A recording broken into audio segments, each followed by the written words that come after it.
Here are the crypto top headlines covered in this video. Ripple's XRP price to $20. Devs unveil super bullish proposal that could massively advance XRPL. Next, U.S. senators introduce new stablecoin bill. Also, Bitcoin will reach over $1 million, says Animoca founder at WebSummit Rio.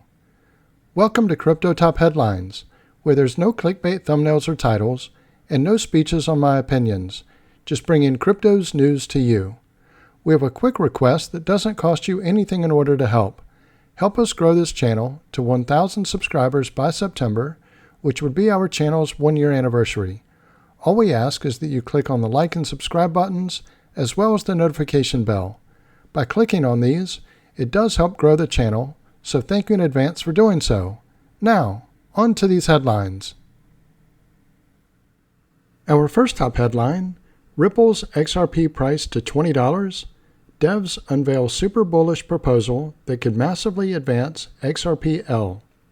RippleX devs have unveiled an ambitious proposal that could significantly expand the utility of the XRP ledger, or XRPL. The proposal introduces an XRPL native lending protocol, offering XRP holders new avenues to earn on the XRPL. The developer's proposal on April 11th will introduce an XRPL native lending protocol that enables peer-to-peer borrowing and lending of crypto assets without intermediaries. This protocol enhances the XRPL's decentralized finance, or DeFi, capabilities, providing users with more opportunities to participate in the DeFi space. The proposal submitted by RippleX developers Anchal Malhotra and Vito Tumas emphasizes flexibility and reusability. It would allow users to tokenize assets and earn interest by depositing tokens into a lending pool. Key specifications of Ripple's XRPL lending protocol. The XRPL native lending protocol comprises several key specifications, including XLS-64D, XLS-65D, and XLS-66D. XLS-64D enables the association of a single pseudo account with multiple ledger entries, facilitating the tracking of balances and issuance of tokens. XLS-65D introduces a new pool ledger entry representing a single tokenized asset pool, simplifying interaction with minimal ledger entries. Finally, XLS-66D introduces the actual lending protocol, leveraging XLS-65D for managing liquidity provider assets and enabling peer-to-peer borrowing and lending. The announcement of XRPL native lending protocol has generated significant enthusiasm among XRP holders. Following an amendment on April 11th, over 820,000 XRP tokens were initially committed to the liquidity pools. However, the latest data reveals a substantial increase, with over 1.8 million XRP tokens currently locked in liquidity pools. This surge in enthusiasm reflects the community's optimism about the potential of the new lending protocol to enhance the value proposition of the XRP ledger ecosystem. David Schwartz's endorsement. David Schwartz, Ripple's CTO and one of the software engineers who built the XRP ledger, has endorsed the proposal lending protocol. Schwartz shared his approval of the proposal on X, stating that it would add new utility to the XRPL if passed. He believes the protocol could help the native decentralized exchange, or DEX, become a critical pillar in enabling more accessibility, efficient and transparent financial services. Schwartz's endorsement underscores the significance of the proposed lending protocol in enhancing the XRPL ecosystem. Crypto analysts remain optimistic about XRP's future despite its recent lackluster performance. Some experts predict the cryptocurrency could reach $20 in the next bull market. Matthew Dixon, CEO of Unveil, highlighted XRP's increasing trading volume, which surged by approximately 42% to over $2.1 billion, indicating growing interest in the altcoin. Let me pause here for a moment. If you're getting value out of this video, please click on the like and subscribe buttons as well as the notification bell. Our next top headline: U.S. Senators introduce new stablecoin bill. For months, Senator Kirsten Gillibrand and Cynthia Lummis had hinted that they were preparing legislation to establish guardrails for stablecoin issuers and users. United States Senators Kirsten Gillibrand and Cynthia Lummis have introduced legislation establishing a regulatory framework for payment stablecoins. In an April 17th announcement, the two U.S. senators said they had introduced the Lummis-Gillibrand Payment Stablecoin Act, a bill the lawmakers had been drafting for months and expected to make public in 2024. According to Gillibrand and Lummis, the legislation prohibited unbacked algorithmic stablecoins, likely a nod at Terra USD or UST, depegging from the US dollar in 2022, required one-to-one reserves for issuers, created state and federal regulatory regimens for firms, and prevented illicit uses of stablecoins. Passing a regulatory framework for stablecoins is absolutely critical to maintaining the US dollar's dominance, promoting responsible innovation, protecting consumers, and cracking down on money laundering and illicit finance, said Senator Gillibrand. To draft the strongest bill possible, our offices worked closely with the relevant federal and state agencies, and I'm confident that legislation can earn the necessary support in the Senate and the House. According to the text of the 179-page bill, state non-depository trust companies would be allowed to issue up to $10 billion in payment stablecoins, with authorized institutions able to issue stablecoins up to any amount under a limited-purpose state charter.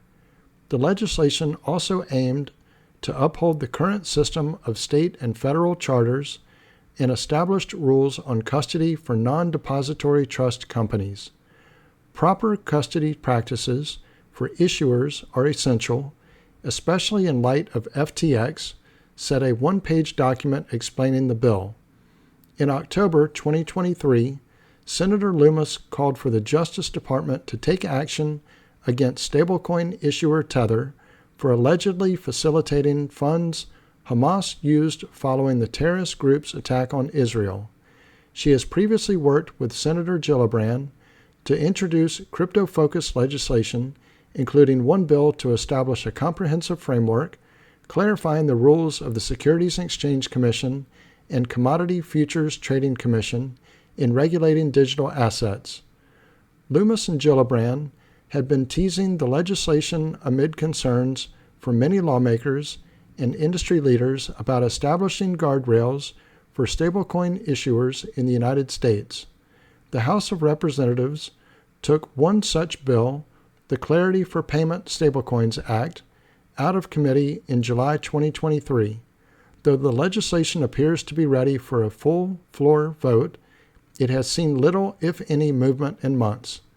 Senator Sherrod Brown, who chairs the Senate Banking Committee, reportedly said on April 16th that a stablecoin bill would be one of his goals in the legislative session, provided his concerns were addressed.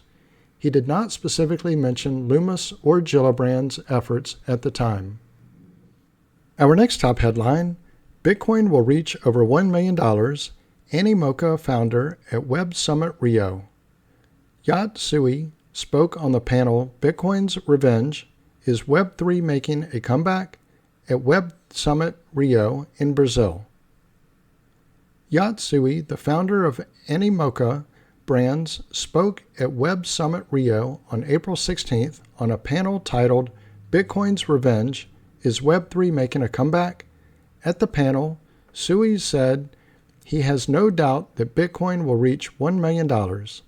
I do believe that Bitcoin could reach over $1 million plus over time, but I believe not because it is a store of value, but because it will be one of the most important status symbols of the digital economy in the future.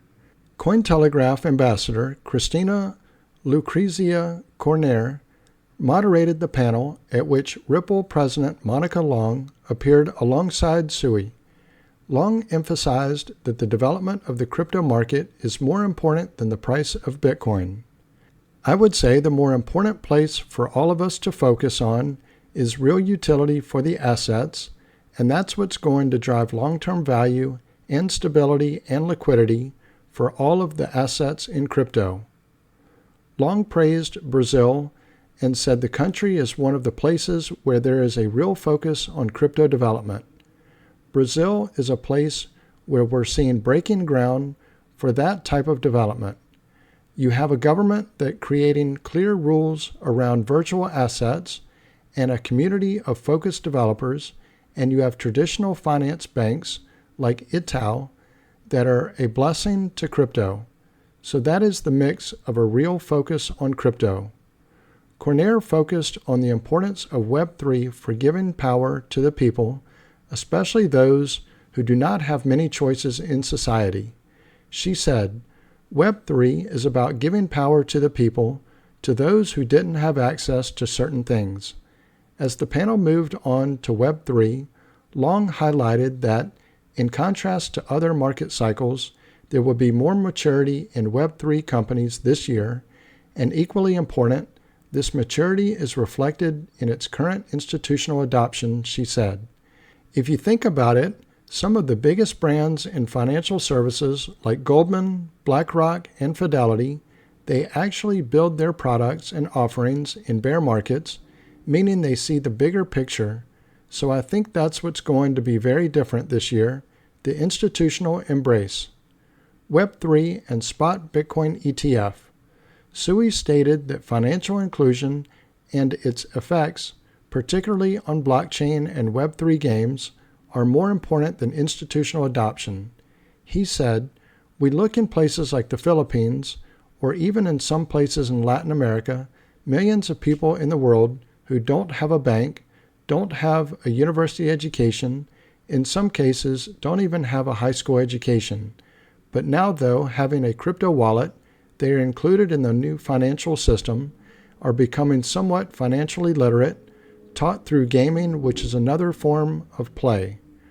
Regarding spot Bitcoin exchange traded funds, Long said Ripple is working with banks and payment companies around the world to use blockchain as a layer or a new infrastructure to make global money much more efficient. She noticed a greater interest in the crypto market from banks and has been wondering how to ensure regulated exposure to the market. As here in Brazil, there is certainly a much stronger liftoff like Hong Kong, and that's another key market. I think one of the interesting things is that we are not done yet with the ETFs, broadly speaking, meaning Bitcoin ETF is going to emerge in other markets, now in Hong Kong, then there's Singapore, there's Tokyo, there's London, there's Europe. So this concludes Crypto Top Headlines. If you haven't already done so, don't forget to click on the like and subscribe buttons as well as the notification bell. Also, leave your thoughts in the comments and share this video with your friends and family. Thank you all for watching Crypto Top Headlines, bringing crypto's news to you.